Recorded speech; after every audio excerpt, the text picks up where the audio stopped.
During the 14 centuries that have passed since Ali's times, the world has seen innumerable changes in language, culture, and taste. One may be led to think that Ali's discourses, although they might have invoked the adoration of the ancient ones, may not suit the modern taste. But one would be surprised to learn that such is not the case at all. From the point of view of literary form and content, Ali's discourses have the rare quality of transcending the limits imposed by time and place. That Ali's discourses are universal in their appeal to men of all times, we shall discuss later. Here, after quoting the views of classical writers, we shall quote the relevant views expressed by our contemporaries. The late Sheikh Mohammed Abdo, formerly Mufti of Egypt, is a man who came to know Nahjul-Balagha by accident. This preliminary acquaintance grew into a passionate love for the sacred book, leading him into writing a commentary on it.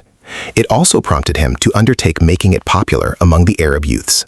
In the preface to his commentary, he says the following: "Among all those who speak the Arabic language, there is not a single man who does not believe that Ali's discourses, after the Quran and the Ahadith of the Prophet, are the most noble, the most eloquent, the most profound, and the most comprehensive." Ali al-Jundi, once dean of the Faculty of Sciences at the Cairo University, in his book titled Ali ibn Abu Talib, Shiruhu wa Hikamuhu, writing about Ali's prose, saying the following: "A certain musical rhythm which moves the innermost depths of the soul is characteristic of these discourses. The phrases are so rhymed that it can be called poetic prose." He then quotes Qudama ibn Jafar as saying, "Some have shown mastery in short sayings and others in long discourses, but Ali has surpassed all others in both of these, even as he has surpassed them in other merits as well." Taha Hussein, the renowned Egyptian writer, in his book Ali and Banu, recounts the story of a particular man during the Battle of al-Jamal. The man is in doubt as to which of the two sides is on the right track. He says to himself, "How is it possible that such personalities like Talha and Azubair should be at fault?" He informs Ali of his dilemma and asks him whether it is possible that such great personalities and men of established repute should be in error. Ali answered him in the following: "You are seriously mistaken and have reversed the measure. Truth and falsehood are not measured by the worth of individuals. First, find out what is true and what is false. Then you will see who stands by the truth and who is with falsehood." What Ali means is that you have reversed your measuring criteria. Truth and falsehood are not measured by the nobility of birth or by how base and lowly one's birth is. Instead of regarding truth and falsehood as the measure of nobility and meanness, you prejudge persons by your own preconceived notions of nobility and meanness. Reverse your approach. First of all, find out the truth itself. Then you will be able to recognize who are truthful. Find out what falsehood is. Then you will identify those who are wrong. It is not significant which person stands by the truth and which one sides with falsehood. After quoting Ali's above-mentioned reply, Taha Hussein says the following: "Next to the revealed word of Allah, I have never seen a more glorious and admirably expressed view than this reply of Ali." Shakib Arsalan, nicknamed Amir al-Bayan, the master of clear speech, is another celebrated writer. Once, in a gathering held in his honor in Egypt, a speaker mounted the rostrum and in the course of his speech remarked, saying, "There are two individuals in the history of Islam, each one of whom can truly be called Amir al-Bayan. One is Ali ibn Abu Talib and the other is Shakib." It was then that Shakib Arsalan felt very irritated. He left his seat and walked to the rostrum. Deploring the comparison which his friend had just made between Ali and himself, he said, "What comparison can there be between Ali and me? I am not worth to be compared even to the strap of Ali's sandals." In the introduction to the book titled Imam Ali by George Jurdak, a Lebanese Christian writer, Michael Naima, also a Lebanese Christian writer, says the following: "Ali was not only a champion on the battlefield, but also a hero in all other fields, in the sincerity of heart, in the purity of conscience, in the spellbinding magic of speech, in true humanitarianism, in the fineness and warmth of faith, in the height of tranquility, in the readiness to help the oppressed and the wronged, and in total submission to the truth, wherever it may be and whichever form it assumes. He was a hero in all these fields." I do not intend to quote more from the writings of those who paid tributes to Ali, for the above-quoted remarks are sufficient to prove my point. One who praises Ali extols his own merit. He who admires the sun's brilliance extols himself. My two eyes are bright and my vision is not clouded. I conclude my discourse with Ali's own statement about himself. One day, one of his companions attempted to deliver a speech. He could not. He found himself tongue-tied. Ali said to him, "You should know that the tongue is a part of man and under the command of his mind. If the mind lacks stimulation and refuses to budge, his tongue will not assist him. However, if the mind is ready, his speech will not give him a respite. Indeed, we, the al-Bayt, are the masters of the domain of speech. In us are sunk its roots, and over us are hung its branches. Al-Jahiz, in the Al-Bayan wa Al-Tabyin, relates from Abdullah ibn al-Hasan ibn Ali that Ali once said, "We, the al-Bayt, are superior to others in 5 qualities: eloquence, good looks, forgiveness, courage, and popularity with women."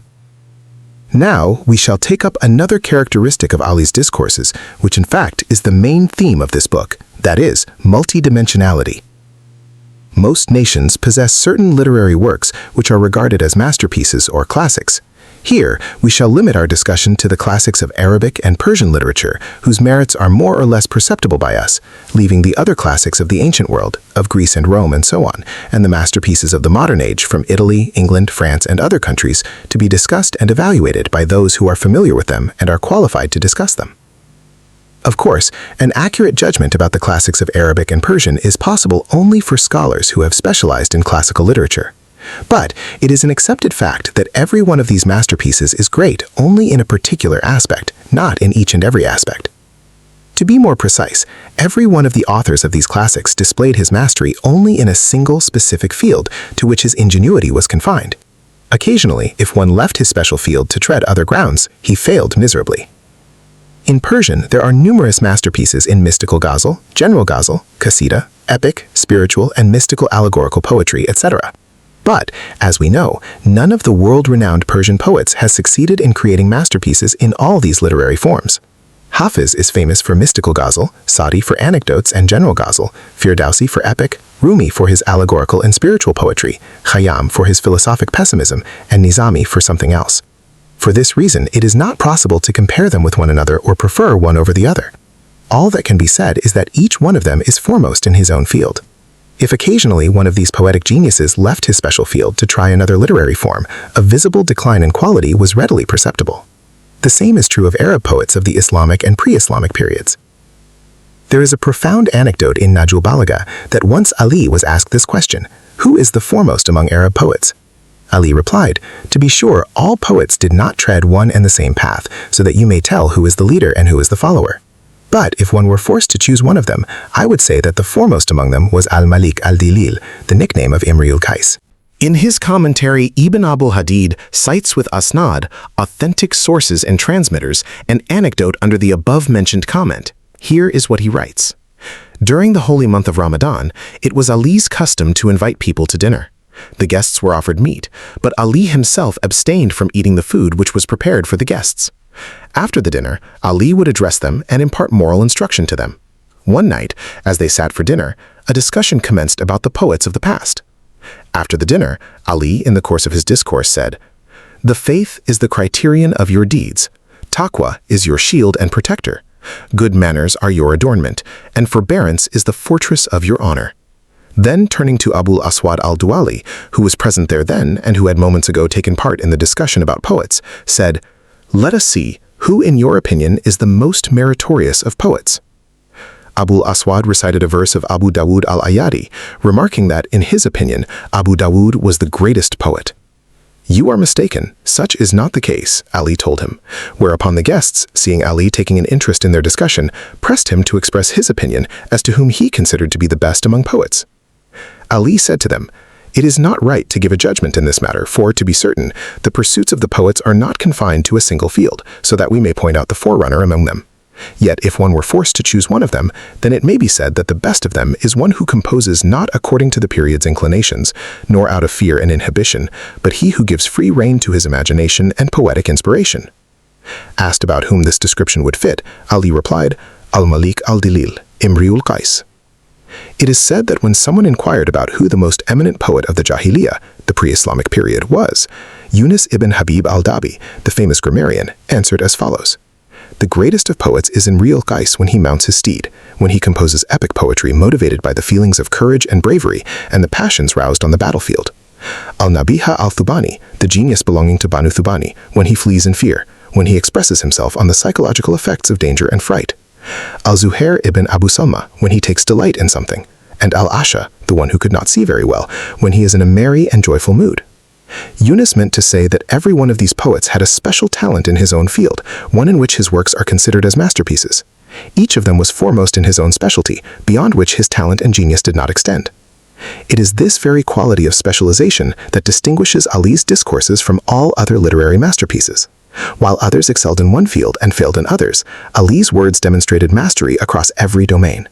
His sermons addressed theology, governance, spirituality, ethics, social justice, and philosophy with equal depth and brilliance. No single field could contain his genius. This multidimensionality is what makes Nahjul-Balagha unique among all literary works. The turning point in understanding Ali's multidimensional genius comes when we reflect on the words of his contemporaries and later scholars. Taha Hussein, the literary giant of Egypt, found Ali's reply to the doubting man during the Battle of al-Jamal to be second only to the divine word. Shakib Arsalan, himself a master of eloquence, declared himself unworthy to be compared even to the strap of Ali's sandals. Michael Naima, a Lebanese Christian writer, described Ali as a hero in sincerity, purity, magic of speech, humanitarianism, faith, tranquility, and submission to truth. These testimonies from scholars of diverse backgrounds and faiths reveal that Ali's genius transcended religious, cultural, and temporal boundaries. What makes Ali's discourses particularly remarkable is that they were delivered extempore, without preparation. He did not compose his sermons in solitude, revising and polishing them. They were spoken spontaneously in response to the needs of the moment, yet they possessed a literary quality that later scholars would spend lifetimes analyzing and admiring. This spontaneity, combined with depth, is a sign of true genius. The phrases were not labored, they flowed naturally, yet they carried the weight of profound wisdom. Consider the story of the doubting man during the Battle of al-Jamal. The man approached Ali confused and uncertain, unable to reconcile the reputations of Talha and Az-Zubair with their actions. Ali could have simply reassured him with a dismissive remark. Instead, he delivered a response that redefined the framework of judgment itself. He told the man that truth is not determined by the status of the people who hold it. Rather, truth exists independently, and one must first identify it before evaluating the claims of any individual. This response was not only brilliant from an intellectual standpoint, but also profoundly liberating. It freed individuals from the tyranny of personality worship and empowered them to think critically. Ali's approach to truth and falsehood was not merely theoretical, he lived by it. He did not seek power through manipulation. He did not compromise his principles for political expediency. He stood firmly for justice, even when it cost him allies, power, and ultimately his life. His words were not empty rhetoric, they were the reflections of a life lived in complete submission to truth. This is why his discourses resonate so deeply with people across all eras. Even his enemies acknowledged his eloquence. Muawiyah, his bitter political rival, had to admit that Quraysh knew nothing of eloquence before Ali taught them. This admission from an enemy carries more weight than any praise from a friend. It confirms that Ali's literary genius was not a matter of partisan opinion, but an objective fact recognized even those who opposed him politically. Ali's discourses also possess a universal appeal that transcends the boundaries of Islam. Modern thinkers, including Christians like Michael Naima and George Jordak, have recognized the depth and beauty of his words. They found in his teachings a model of leadership, spirituality, and humanity that spoke to their own values. This universal appeal confirms that Ali's message is not confined to a particular community or era. It is relevant to humanity as a whole. The story of Ali's response to the doubting man during the Battle of al-Jamal has become one of the most celebrated episodes in Islamic history. It is not merely a historical account, it is a lesson in epistemology, the study of how we know what we know. Ali was teaching a fundamental truth about human judgment. We must not confuse our perception of a person's status with the validity of their claims. This lesson is as relevant today as it was 14 centuries ago. In an age of information overload, where social media and celebrity culture often shape our opinions, Ali's advice is more vital than ever. We must separate the message from the messenger. We must evaluate ideas on their own merit, not on the reputation of those who present them. This is perhaps the most enduring legacy of Nahjul-Balagha. It teaches us how to think, not just what to believe. It encourages critical inquiry, intellectual independence, and moral courage. It calls us to transcend our biases and seek truth for its own sake. The multidimensionality of Ali's discourses also manifests in their ability to address both the intellect and the heart simultaneously. His words are not cold, abstract philosophy. They are infused with emotion, passion, and spiritual warmth. He spoke to the whole human being, mind and soul, reason and emotion. This is why his sermons made hearts tremble and drew tears from the eyes of his listeners. It is why Haman ibn Shurich collapsed and died upon hearing Ali describe the qualities of the pious. The words touched a depth that mere intellectual discourse could never reach. Even today, those who read Nahjul-Balagha with an open heart feel the same tremor. It is a book that speaks across the centuries, addressing the universal human condition. It comforts the grieving, challenges the arrogant, guides the confused, and inspires the seeking. It is a book that grows with the reader, revealing new depths with each reading. Ali's discourses also excel in their ability to simplify complex concepts without losing depth. He could explain profound theological and philosophical truths in language that ordinary people could understand. This accessibility is a mark of true mastery. Many intellectuals write in a way that only other intellectuals can understand. Ali wrote and spoke in a way that could move both the scholar and the common person. His words were elegant without being pretentious, profound without being obscure. This accessibility has made Nahjul-Balagha a beloved book for Muslims across the world. It is not confined to academic circles. It is read by ordinary people seeking guidance, comfort, and inspiration. Its teachings have permeated Islamic culture and influenced countless generations of believers. The book has survived and thrived because it speaks to the common human experience. The legacy of Ali's discourses is not merely literary. It is deeply spiritual and ethical. He taught that true faith is not a matter of mere ritual, but of moral character. He taught that justice is the foundation of all virtuous governance. He taught that compassion and mercy are the hallmarks of true leadership. He taught that knowledge is the key to liberation from ignorance and oppression. These teachings are not abstract ideals. They are practical principles that can transform individuals and societies. Ali's life and words have inspired countless movements for justice and reform throughout Islamic history. His teachings on governance have guided reformers and revolutionaries. His ethical principles have shaped personal conduct and social norms. His spiritual insights have nurtured mystics and seekers. His intellectual contributions have enriched Islamic philosophy and theology. The impact of Ali's words is immeasurable.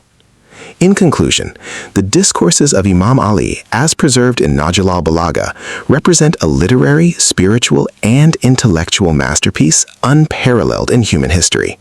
They combine eloquence and depth, emotion and reason, accessibility and profundity in a way that no other work has achieved. They transcend time, place, and culture, offering guidance to humanity in every era. They have been praised by friends and enemies alike, by Muslims and non-Muslims, by scholars and common people. They remain as fresh and relevant today as they were 14 centuries ago. The universal appeal of Ali's words is a testament to their truth and their power. They are a gift from Allah to humanity, a light in the darkness, a path to salvation. As Ali himself said, "We, the Al-Bayt, are the masters of the domain of speech. In us are sunk its roots, and over us are hung its branches." May Allah bless Imam Ali and the Al-Bayt, and may He guide us all to follow their noble example. Ameen.